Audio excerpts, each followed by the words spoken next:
There we go. Welcome back, everybody. I'm Jade Monkey. We're back here in Rust, and we're talking about the Rust console beta monuments, and this one in particular is the Airfield. Check it out. I'm here with RazorTube. Say hello. Hey! It's RazorTube from the Boyfriend Squad. Also BioLaser, but he's not here with us today. I'm going to show you what the Airfield looks like. This is going to help you get started to complete a green and blue card monument and help you in your first days in the Rust console beta wipe.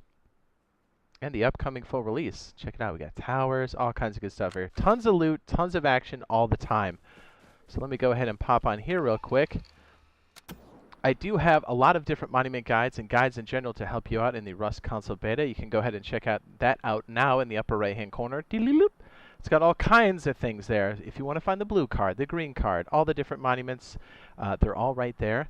And RazorTube and myself both will be doing those. Well, we are doing those currently. You can see some of the different videos we have there in the playlist. It's called the Rust Beta Guides.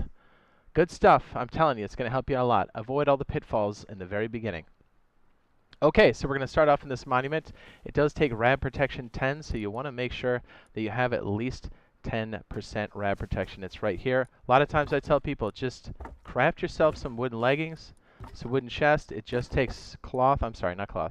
Rope and wood, and it does not take a workbench, so it's real easy, and it's got decent rad protection. Also, you want to make sure you place down a sleeping bag on the outskirts of the monuments, and also a stash with a little bit of food, some of your trash gear like burlap shirts and all that good stuff. The shorts are usually pretty junky. Some food, so if you do get clapped out here, you can put on more rad protection and then run back in, because I promise you, you're gonna get slept out here.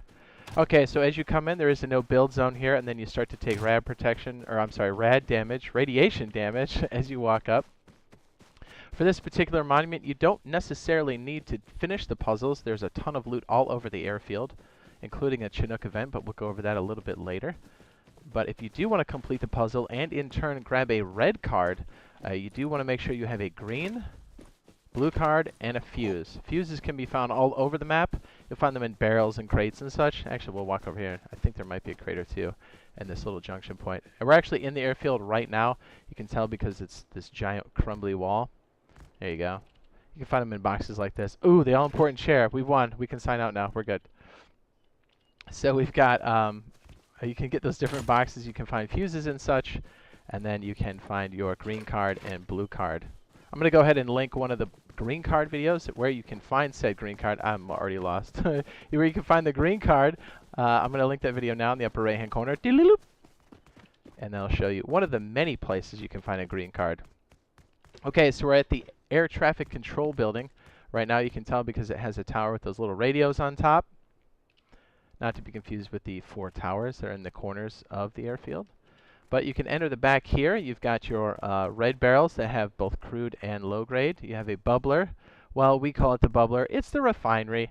And then you have the recycler, which is great for condensing your loot and just converting some of the other things that you don't necessarily want to have in your base, or things that are more difficult to stack. I know this sounds crazy, but sometimes when you have a lot of fuses, sometimes we grind up the excess. It's not 2 scrap. It's 20 scrap per. So it's pretty nice. Okay, so this bubbler or refinery can melt down your crude if you burn some wood. And then we're heading into the first puzzle section of the airfield. So I'm going to show you the upper deck here real quick, just that you can sneak around. Always expect people to be popping in and out of here constantly. This is, I mean, look at this. That floor's got holes in it. It's crazy. And you even have a couple more crates around here. Look at that. We got some gears, some scrappy doodles. Gears are always good for base defense. If you loop around here, you can see we have a drop down on the fuse box itself. This is where it starts. Now, you can do this solo, but if you are going solo for this particular monument to solve the puzzles, you do need 2 fuses. You can have a little bit of durability burn, but I would say for the first part of this puzzle, for the green section, you maybe want the durability that's a little bit higher if you're going solo. If you do have a battle buddy with you, like I've got RazorTube, yeah, he can actually pop it out and save some of the durability if you want to play it that way. And if you do have 2 or more people, you can use the same, not blue card, this is a fuse. You can use the same fuse on the inside of the actual puzzle itself. Now, let me just show you where this came from here.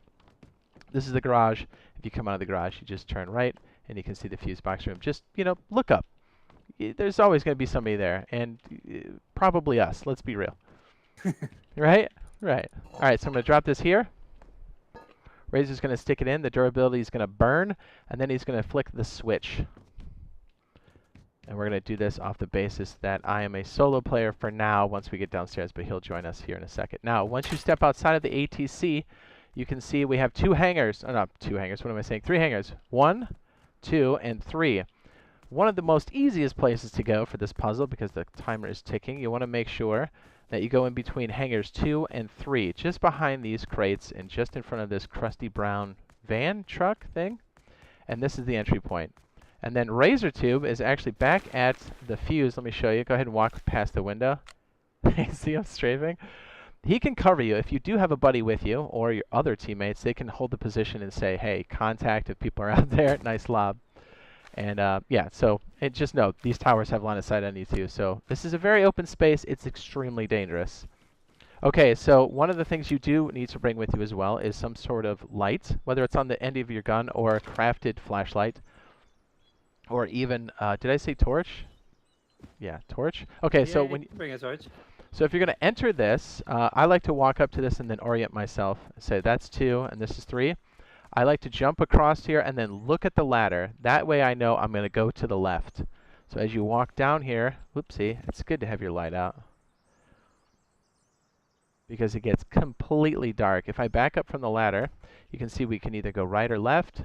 Again, looking at the ladder, you want to make sure you go left. And we're going to come up on our first green card door. Again, if you need a video and you don't know where to find said green cards, I'll go ahead and link a green card video now in the upper right-hand corner. Go ahead and check that out if you are lost. Now, with the fuse active, you'll see that this lights up here. And again, I got to do it quick enough. There it goes. It lights up. Once I have the green card in my hand and I swipe it, it beeps, the door opens. Now, if Razor's upstairs, he can pull the fuse and come back downstairs, and I can let him in, and we can use the same fuse by me pressing the red button. I don't need anything active to do that. If I'm on the outside, that's different. I have to do the puzzle itself. This inner portion here is the green puzzle portion. Oh, there's Razor. Hi! And I open the door for him. Bingo! If we use that same fuse, we'll do the blue card section here in a second. But if you go back here, there's tons of different little nooks and crannies for people. Yeah, see what I mean? Look at this. Always, all the time, people. Look, you can even look into the Armory room for the blue key card. It's pretty wild down here. We got a military crate. We have tech trash. We have 8 scrappy doodles. All kinds of goodies down here. Try to slow down a little bit. I know we're pretty used to this down here, but I'm always like, looking around. You can see the 4 different exits. I'm sorry, 3 of the 4 different exits. We have one on the left, one forward, and one to the right. Way down there, that goes to the mining tunnels. We're going to go out through the top one here once we're complete with the puzzle. But if one thing to note, if people are coming down the puzzle route here, the one you came in, and you hear footsteps, you can either fade away into the the blue puzzle, or you can just go out the exit in the back. Sometimes you hear some AK boys come down, and you got to dip. It's so real down here, you have no idea.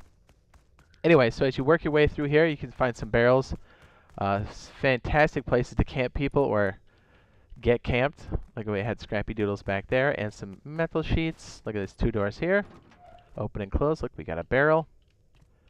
All kinds of good stuff. Now, we're going to go ahead and do the blue card portion of the puzzle here. And again, if you need to find a blue card or you're not sure how to get one, I'm going to link a video now for the blue card or how to obtain the blue card now in the upper right-hand corner. Go check that out. We will not lead you astray. Now, if you're solo, this is where you would need a secondary fuse. Now, if Razor Tube is here, see if he's close enough, you can reuse that fuse we had earlier, and he can throw it in the socket here. There is no switch required for this. He puts it in, and the durability starts to go down. We can do the same thing we did before, and when I'm in, he can pull the card, we can communicate, and then we can save more durability. Again, once you click this, we use more durability on this blue card. And then once he's good, Razor hits it, come on in. And then the door shuts automatically because the fuse has been turned off. And we just did this puzzle with 1 fuse or 2 fuses, depending. And if how much fuse is left on that one? Can we see? Is that the same one, or is that a different one? There you go. See, look at that. We have over half. So we could definitely do this run again if we're a well-oiled machine. So you can see how you can save these, and then, hey, if you need scrappy doodles, freaking recycle this one. Why not? All right, so we're going to show you what's inside of here, and we'll show you the all-important red card. There you go. So many places to hide. Expect it all the time. Some people do the puzzle just to wait in here for other people to like come back in again. All right, so if you walk around, you can see all these different crates. Look at that. We have springs, good for weapons. More scrappy doodles. Look at that spring, more scrap. Gears, all-important base protection. Semi-bodies, always good. Talking about those SARs. Ooh, hazmat suit. What's up? Looking good. What? Yeah. I think all this stuff respawned on us, which is pretty good. Sometimes you can find multiple military crates, but there's a ton of loot in here for especially getting started off. Now, the all-important... Did I miss one? Nope. The all-important red card. So when you complete the blue puzzle, it leads to a red card. It is right here on the desk. You can pick it up, and it leads to red card monument puzzles like the launch site. Really good loot over there. Or if you have an abundance, which does happen over time, remember the cards don't stack. So a lot of times we like to keep 3, and then anything over that we sell it at the bandit camp. Again, the bandit camp will be in a different location from server to server and wipe to wipe, but they'll always be on your map. So one outpost. Oh, there we go. There's an outpost. But down here is the bandit camp. If you look here, the red card, if you want to sell it back, is 80 scrap. The blue card is 40 scrap, and the green card is 15. Also, if you are an entrepreneur, you can sell those cards to other players for whatever you would like using a vending machine on your own base. Or you can trap people. It's entirely up to you. That's the beauty of Rust, isn't it? Okay, so you've got all the loot. You got your homeboy in here. You're ready to go. You've got the card. Let's DIP. Now you just hit the red switch right here. Opens the door. We can go back the way we came, but I would strongly recommend against that. Most people will be coming down this chute. We're going to pick one of 3 here in the back. And we're going to go straight back from this junction. Here's the 3. We've got one on the right, one on the left, and one straight. And you can tell because they're green. You can see the stripe on the door. I'm going to go ahead and pop that open, and we're going to run down the tunnel. This should lead us still in the middle of the airfield. And again, if you hear footsteps, turn off your light. Just listen for the audio cues, you know? It helps. Right here, and then jump up the ladder. It helps you go up a bit quicker. We're in one of these junction points now. These are nice because you do kind of spawn in with a little bit of cover, less the tower that's looking at you. So that's pretty cool. Yeah, so this airfield is loaded with people and loot, but check it out. One other thing before we wrap this one up, because there's so much to cover here. And believe me, there's a lot more to explore. We're just helping you with the basics and how to solve the puzzle. But a lot of times, when the Chinook comes in, you'll see it marked on the map. We don't have one now, but it'll be flying around. It sounds different from the attack helicopter, but what it does is it attacks players. And then when it chooses a location, and a lot of times it's the airfield, it will drop a crate here. It's called a hackable crate. And when it drops it, you walk up to it, and then you initiate the hacking sequence, which takes 15 real minutes. When that happens, it is broadcast across the entire board, so anybody on the map that hits the map button can see that there is a hackable crate in that location. Now, they don't know the time in which you initiated it. So what we like to do, and it usually happens around this general area, here's the ATC, just to kind of give you a reference point. I think there's a couple other sockets that it can land in, but this is one of them. When you initiate it, we like to have our teammates have a timer on your phone, start it, and then you have a good idea of when to come back. A lot of times we'll come back with 10 minutes or anywhere between 4 to 2 minutes left, and then start to post up. A lot of times we'll post up in towers like this. Another player or 2 on our team will go up in the ATC tower, and we'll have plenty of meds and stuff, and we'll try to work together and then pick up that hackable crate once the time is expired. Again, any player can initiate that 15-minute timer, and a good way, if you didn't initiate it and you know it's out here, run up to the hackable crate and look at the display. It will tell you how much time is left. Ooh, look at you. You almost got me on that one. So yeah, always look out for players trying to dome you, but you can literally walk up to the hackable crate and it'll say on the display how much time is left. Yeah, expect people to be on the ridge shooting you.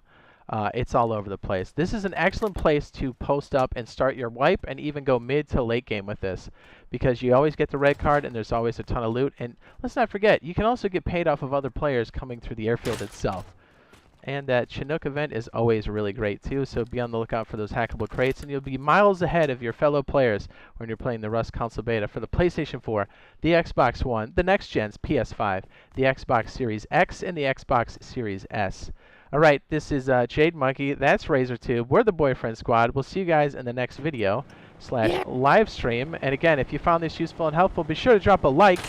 And if you want more guides and you want the most up-to-date Rust information, and when we're allowed to play this, when the NDA is lifted, drop that subscribe and turn on those notifications. Then you'll know. All right, we'll see you guys in the next one. Love you. Bye! Let's see if I can nose it down. Think I can do it? Yeah. Nope. Oh, I thought for sure that was going to blow up. We're good. We're totally good.